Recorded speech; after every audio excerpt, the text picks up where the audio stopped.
So let me give you a brief history of what Gundam is and where it came from. So Gundam came from Japan during the late 70s, early 80s. Here's a copy of Mobile Suit Gundam: The Battle Begins. It was an animated TV show. It's very good. Since then it's gone on to be made in a whole bunch of TV series, manga, movies and anime, and of course these model kits. And these model kits came out in the 80s. They're all produced by Bandai. And I got introduced to Gundam through Gunpla TV, which is a web series. And that is made by HobbyLink TV from HLJ.com. Sid and Ryan over at Gunpla TV introduced me to this hobby, and I can tell you I've never looked back. It's been great to be able to make these kits. So let me tell you about the models themselves. Now there is scale within Gunpla and within the Gundam universe of models, but really when you talk about Gundam you talk about grades. And we'll start off here with the SD. This is an SD grade built by my son. He really likes building these guys. This is a relatively new size of kits, but it's very, very popular. And then we have over here the some of the HG line. Now the HG line is the biggest that Bandai have. These are all from a TV series called Beginning Builders G. And these were built by my son, myself and my daughter. She likes building the Bear-G guys over here. So a high grade is a 1/44 scale. And then behind it we have another relatively new grade, which is the RG or real grade. He is also 1/44 scale, but with these kits you actually get a few more decals, a little bit more detail and some extra pieces. Really like building the Zakus. This is actually my first Zaku that I built, and I'm going to build a lot more. As you can see, he's got a base. All of these figures will go onto a base, though a lot of the kits don't come with them.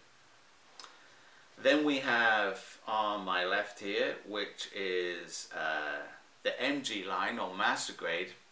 At the front here we have the RX-72-3 version, -2 version 3, and then behind him we have the Shinanju version car Titanium edition. And the Titanium edition refers to the finish, and the finish on here is a really nice shiny metallic. I'm not sure you can see that. The version car refers to how many decals really comes with the kit. It's like 100+ decals. So if you ever get a version car kit, be prepared to put on a lot of decals. He doesn't actually have them all on him. The RX-72 is one of the main characters, and so is the Shinanju in the series. But there is quite a good line of MG kits, and they are 1/100th scale. Now the scale or the grade above that is the PG or perfect grade. I have a perfect grade kit here to build. It is the Wing Gundam, and this kit is a 1/60th scale. So it's quite big, a lot of parts, high part count, and has a really nice finish to it. So we'll be building that in the future. There is a grade above that which is called the Mega grade. It's not called the MG, it's called the Mega grade. But that's like 1/48 scale, so it's probably going to be about this big, and I'll build one of those in the future. I'm hoping to build the Zaku for that. Now there is some variance in size within the grades themselves, much like if you were building a say a 1/35 scale military vehicle and you built a Matilda tank, a British Matilda World War II tank, and then you built a King Tiger. There's going to be a variance in the size, and there is a variance in the size within some of the grades and scales itself. Up on my shelf here you've probably seen the Mighty O sitting up there, and that is a kit which is almost the same size as a PG. And there are a couple of other kits out there which are a little unusual, which we'll bring up in future shows, but this is really what Gunpla, which stands for Gundam Plastic, is, and it's a very, very big hobby which I knew nothing about until Sid and Ryan introduced me to it. So it's a lot of fun to build, and I build the 1/44 scale HGs with my kids, and they have a great time. All you really need to do to start off with is get a pair of snips or side cutters like these, and that's how we built these original HGs. Once you want to do a little bit more customization, you might want to finish it off with a hobby knife or some sanding sticks, which I don't have right here at the moment. But you can also use these Gundam markers. Now these are made by Mr. Hobby, and there's a whole bunch of different varieties you can pick up. And what Mr. Hobby has done is that it's made these markers that actually they're paint inside. It's an unusual paint. It's almost like a waterproof acrylic, and what they've done anyway is they've matched the colors to the plastic. So if you have any nub marks or scratches, or if you actually want to even paint the whole piece, you can use this to do so. So this is the Gundam that we're going to be building. It is the Zaku Amazing. This came out the end of last year, 2013, beginning of this, 2014. I got a copy of it from HLJ, and when I saw it I just had to have it. I also picked up the Amazing Booster, which is like a support unit. It can be a weapons platform, it can be transportation for the Gundam. And what I did here was I used this as kind of a test bed to see the color combination that I chose to do a custom paint job on it, to see if it would work, and I really do like the way it came out. So there is the weapons platform, completely painted. Now the reason I decided to paint it was even as amazing as this Zaku is, I really didn't like the color of the plastic, and I really didn't mind this red so much. Kind of a nice kind of dark burgundy red, and the grey not a problem either.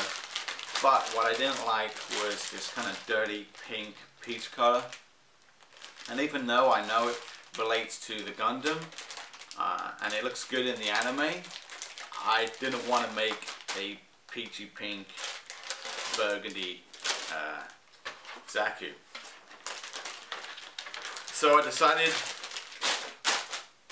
to do a custom paint job. The instructions are all in Japanese, but they are very well illustrated, and there are some 59 steps in total if you completely make all of the weapons that come with the kit.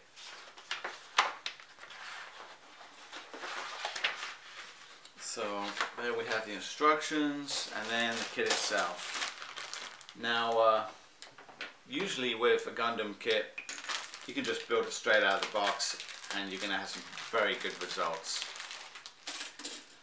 But since I'm going to be painting this completely, what I'm going to do is, unlike a traditional model where you would construct it and then paint it, we're going to do paint then construction, and that'll just make it easier at the end.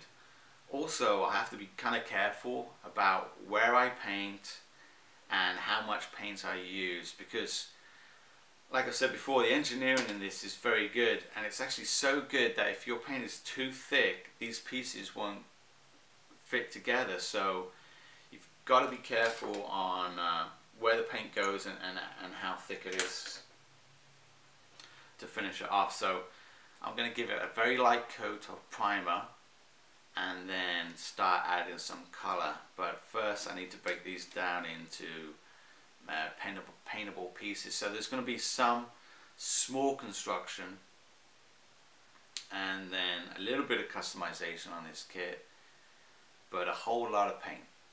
So anyway, let's get started. I would not recommend for your first Gundam kit to paint it because it's quite a task. The part counts are usually quite high, and like I think I mentioned, it's a snap fit kit, so if you have too much paint it won't snap together. So you have to be really careful that where they connect, you either don't want any paint at all or you want very little, and where the two edges will butt up against each other, also the same thing, you want a little bit of paint if any at all. With these Gundam, there is an inner frame, which usually is like the grey parts, and then it's like an exoskeleton. You put the armor on top of that, depending on the scale of the Gundam that you do.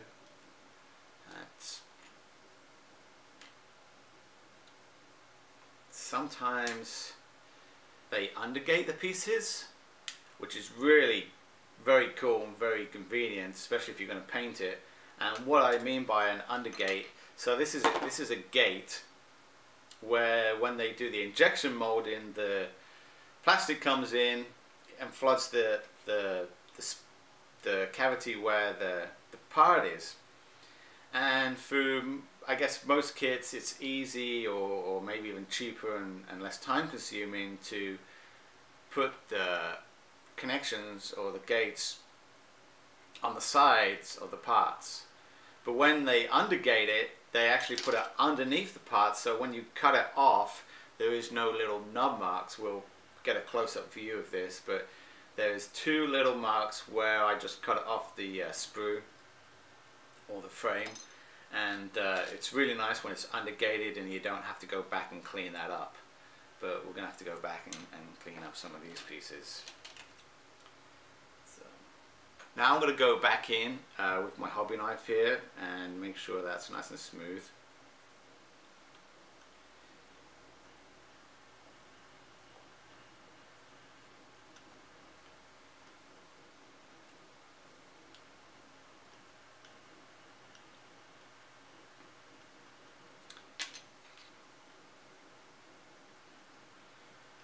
I like to do a lot of research on YouTube and the internet before I build a Gundam, and some of the videos of the builders in Japan are just absolutely phenomenal, especially when they customize it.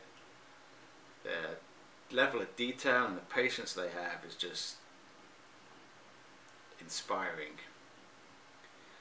Sometimes think that if I just had a little bit more patience, I'd get a much better figure.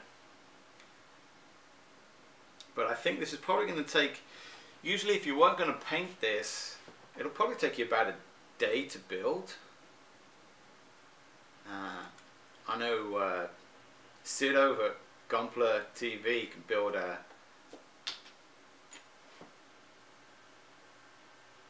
Gundam in a matter of hours. Me, I usually take about a day on each. So if I wasn't going to take this, it'd take about a day. If I wasn't going to paint this, it'd take about a day. Since I am painting it, it's probably going to take at least a week, because I really want it to dry and the paint harden before I start assembling this. And since it's going to need one coat of primer and then probably 2 coats of color, you know, that's at least a day for each to dry. So what I want to do is, I've got a fine stick here, and I'm just going to buff the main armor plates here. You know, where any little nub mark, even though it's being painted, it's going to be obvious, so that's pretty good.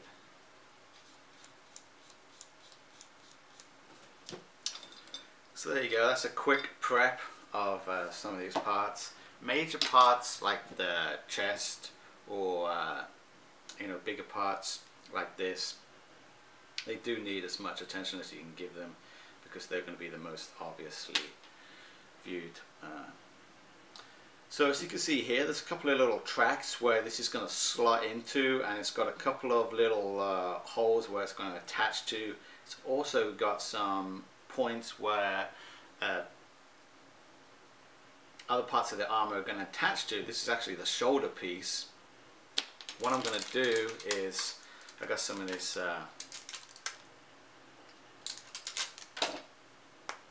like pitch attack or whatever they call it, and I'm going to fill that hole. And most of this you won't be able to see, but if I get any paint in here, it will be kind of annoying. I'm going to have to come back and clean it out later on. So I'm just going to put a little bit of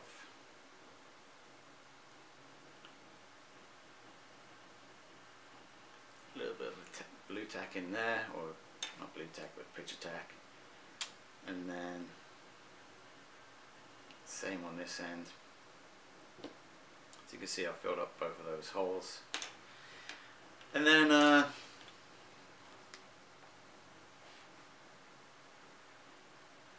going to put a little bit on the ends here.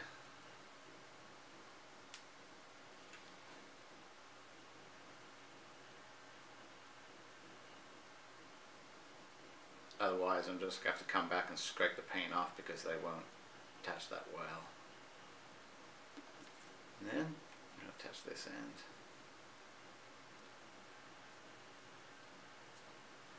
So there we go.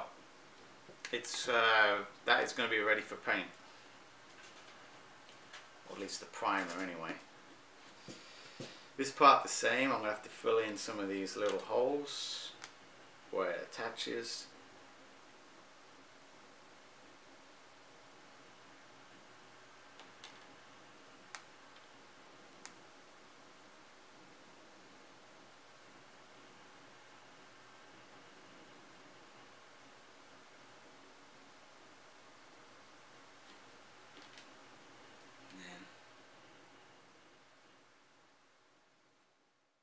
Model, I decided to go with using cans of spray paint and not the airbrush. I know everybody doesn't have an airbrush or can't afford to use an airbrush.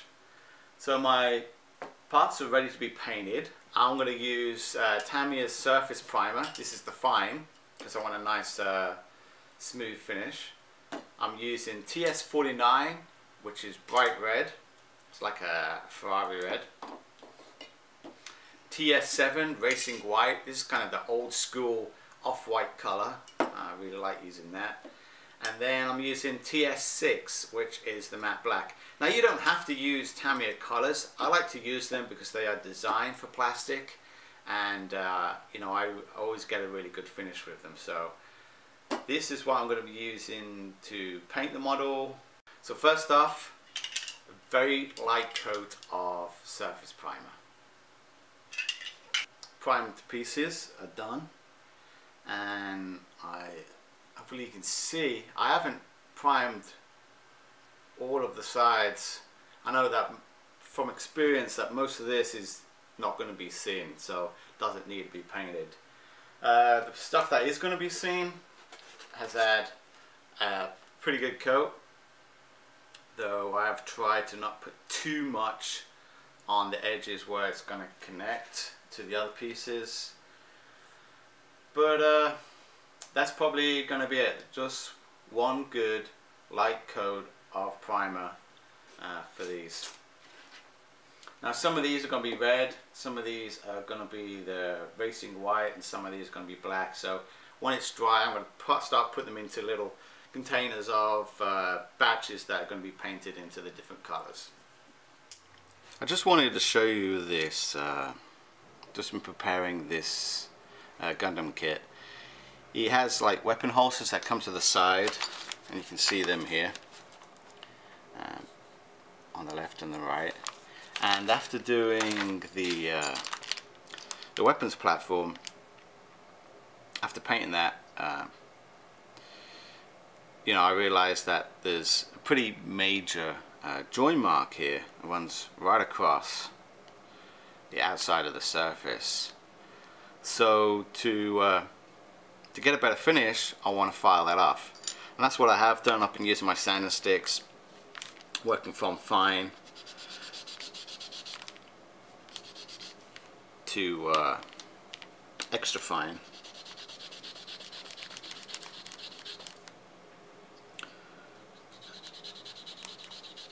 And even though I've been careful trying to keep as much of the detail that I can, it's actually softened it quite a bit. So just polish it up here a little bit.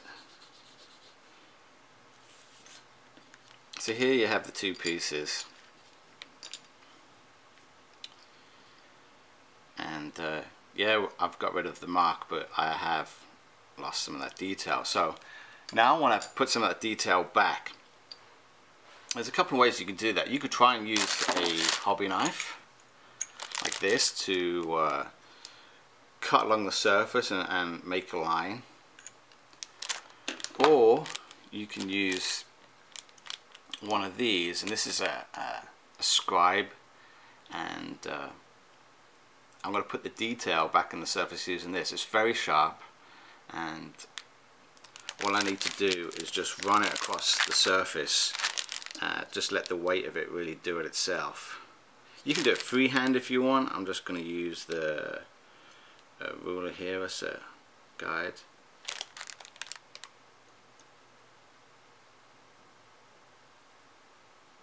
I'm just going to run it back and forth.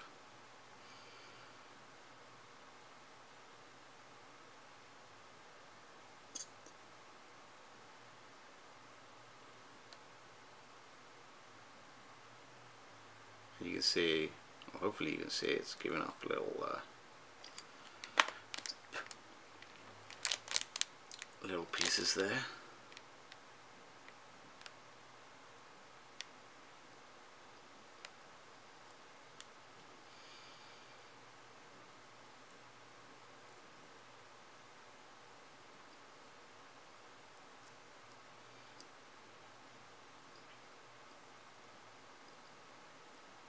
Oops.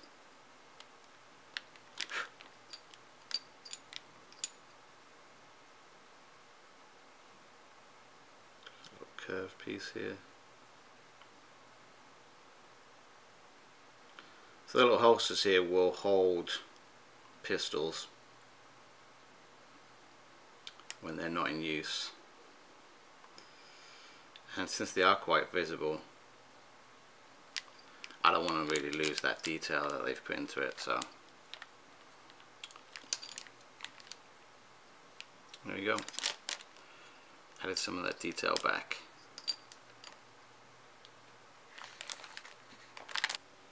Now the part that I'm going to show you is when I was building the support system, or the support platform here, it has these little black boxes on it, and to me they look like weapons magazines, and some of them are enclosed and some of them aren't. And what I decided to do was go ahead and enclose them all, and by that I mean let me cut out a piece here so you can see. It is on H1 and is part 14, and there's 6 of these, 3 on each of the leg area.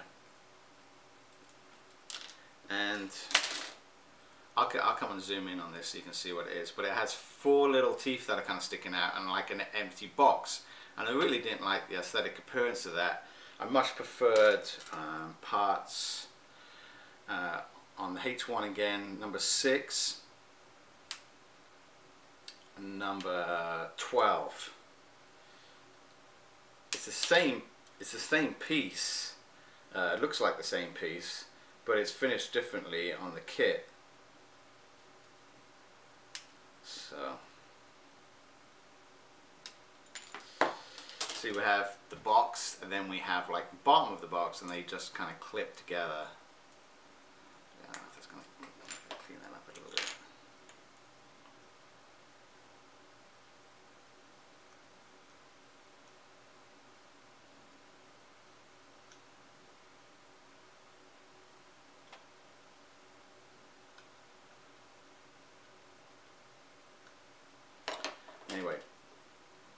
clip together and they form this really nice little box that goes onto the piece. So we have two boxes that look almost exactly the same but are treated differently. So what I'm going to do though is I'm going to enclose this. So we'll zoom in and you can take a look at what I'm going to do. I'm going to remove these four pieces here. Quite simply, just going to clip those off.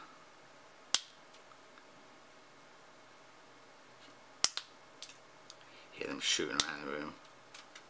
I'm going to use my sanding stick here. I'm going to use a fine sanding stick. And all I'm trying to do is make it even. So there you go. Taking the four pieces off. Now what I want to do is I'm going to use the thin glue, thin cement, and I'm going to go all the way around the edges of the piece.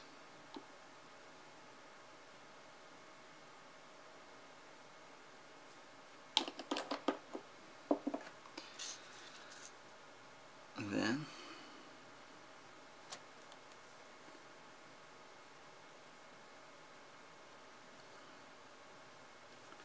just press it down.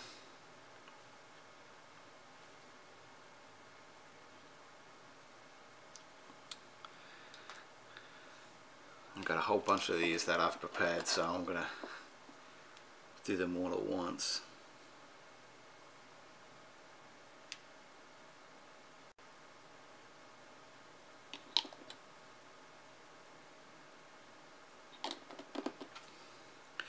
And the reason I'm gluing them all along this edge is not just so that I don't waste too much of the plastic card, it's also it's one less edge that I have to trim out.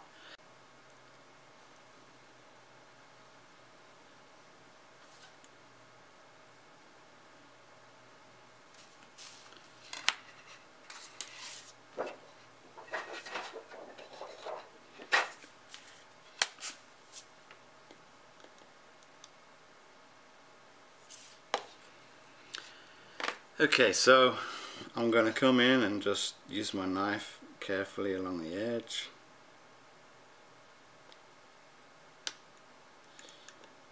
Oops, there you go. And this corner.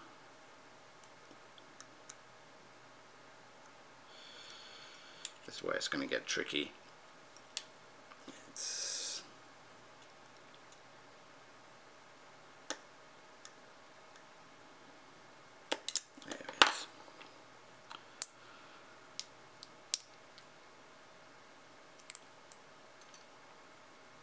So there you go, we've filled in the void, cut it to the shape. This one is a little taller. Doesn't have the attachment, but it does attach here via a little hole. But I think that just looks better than the piece with the void in it. So I finished painting most of the pieces. I've got like 99% of the Gundam complete. I just finished all of these with Tamier's TS7, which is racing white, which is a really nice off-white. It's like an ivory. I really like it because it kind of reminds me of old school automobile racing, and I just think, you know, it's just nicer than the pure white. It's not as, you know, as harsh. So we have all the black pieces here, sprayed with TS6 matte black, and it came out really nice and was super easy to paint. Like most matte paints are a lot easier because you're not looking to get that shiny finish.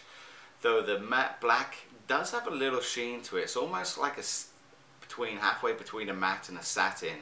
But like I said, it went on real easy. Just two, sometimes three light coats on the larger pieces, but just a couple of quick light coats and they were done. Then of course the red. The red looks absolutely fantastic. It's super shiny.